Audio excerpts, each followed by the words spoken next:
first priority now to give us his opening statement. Mr. President, you are recognized.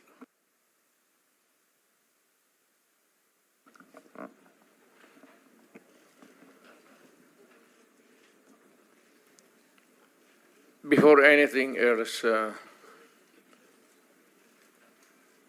Senator, I'd like to thank the committee for inviting me para once and for all malaman natin ang totoo. So, I would like to request sa inyo na huwag ninyo akong ituring president or kaibigan. Treat me as a witness and tignan natin kung lalabas yung totoo. So, with your permission, at maraming salamat po sa inyong lahat for inviting me. I'd like to start. My mandate as President of the Republic was to protect the country and the Filipino people. Do not question my policies because I offer no apologies, no excuses. I did what I had to do. And whether you believe it or not, I did it for my country. The war on illegal drugs is not about killing people. It is about protecting the innocent and the defenseless.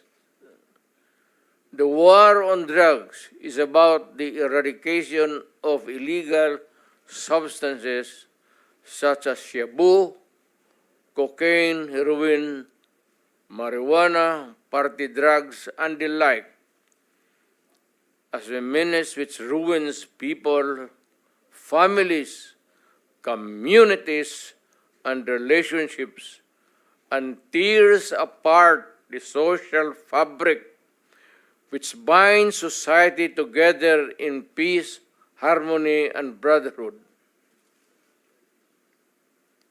It is not unlike slogans which serves as calls for a better future, such as the war on waste, war on corruption, and war against climate change.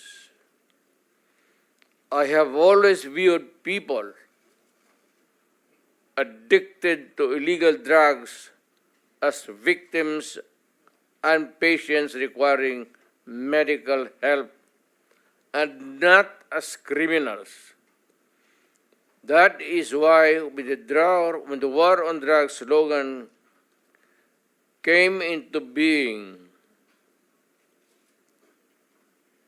coined first as a message to the people of Davao City to stay away from illegal drugs, but at the same time, I had a drug rehabilitation facility constructed in Davao City, a city government expense, manned by Davao City government doctors, psychiatrists, nurses, and health workers, among others, to look after the complete rehabilitation of those addicted to illegal drugs.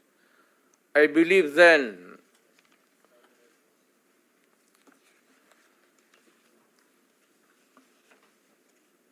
and I still believe now that rehabilitation and not fear of death or incarceration to be the key to the return of the addicted individuals back to the mainstream of a just and forgiving society. But no mistake about it. I hate drugs. I loathe the purveyors, the merchants, and the pushers of this demonizing element. I have not failed to emphasize this from the very day of the campaign when I ran for the presidency in 2016. This was my covenant with the Filipinos who believed in me.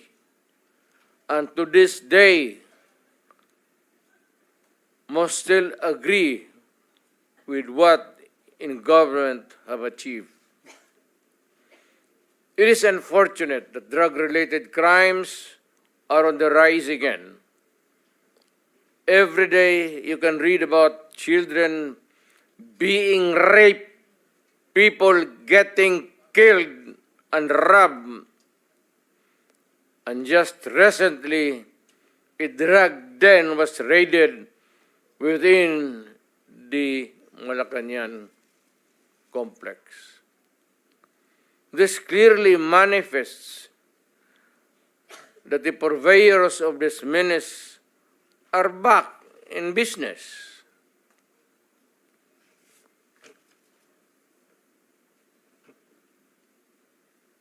Ano?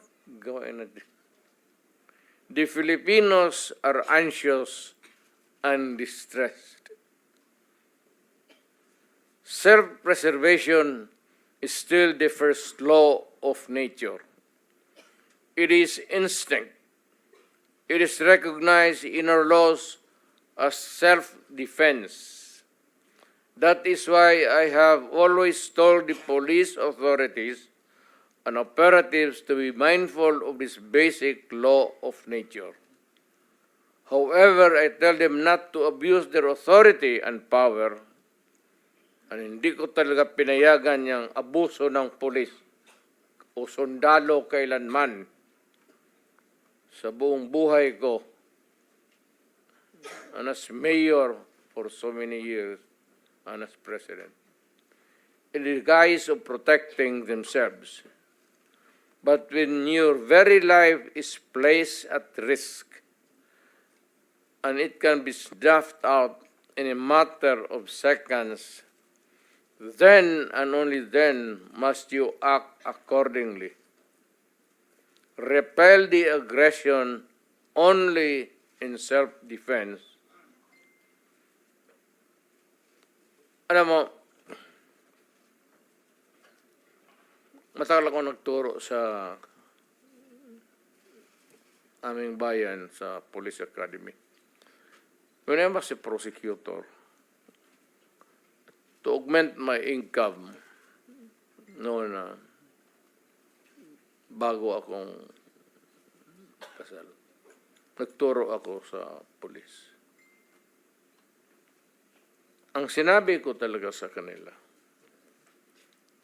when you are arresting a criminal, you are not supposed to request him to surrender.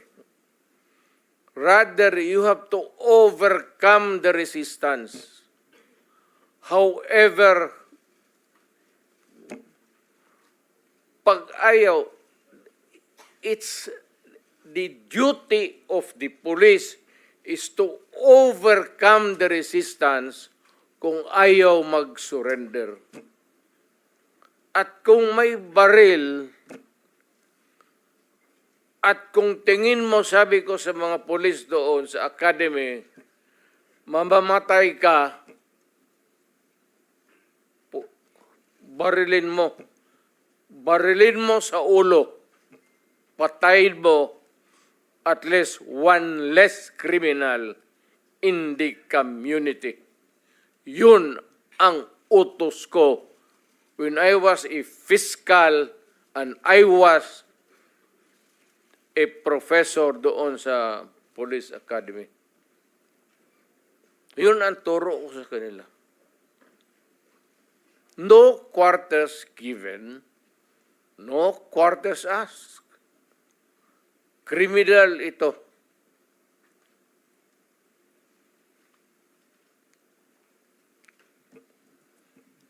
Repel the aggression only in self-defense.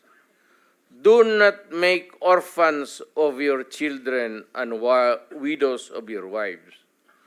I don't want that in my conscience as mayor and president.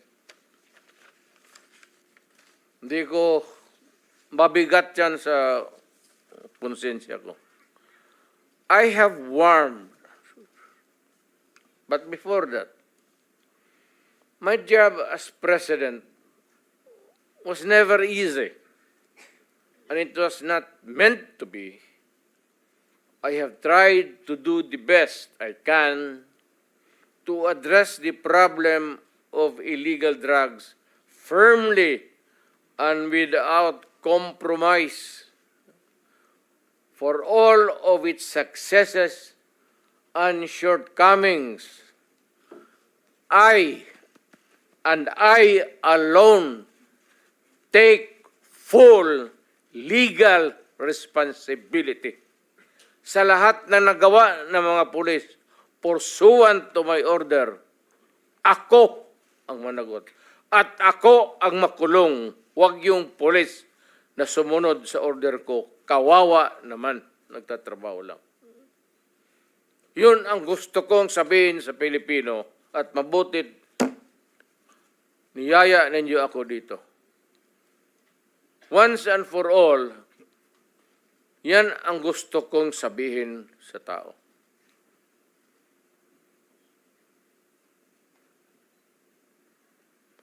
I have warned all of you as your president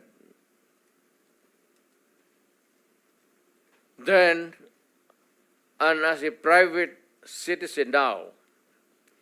Drugs will destroy the Filipino. It will destroy my country. And I will never allow it.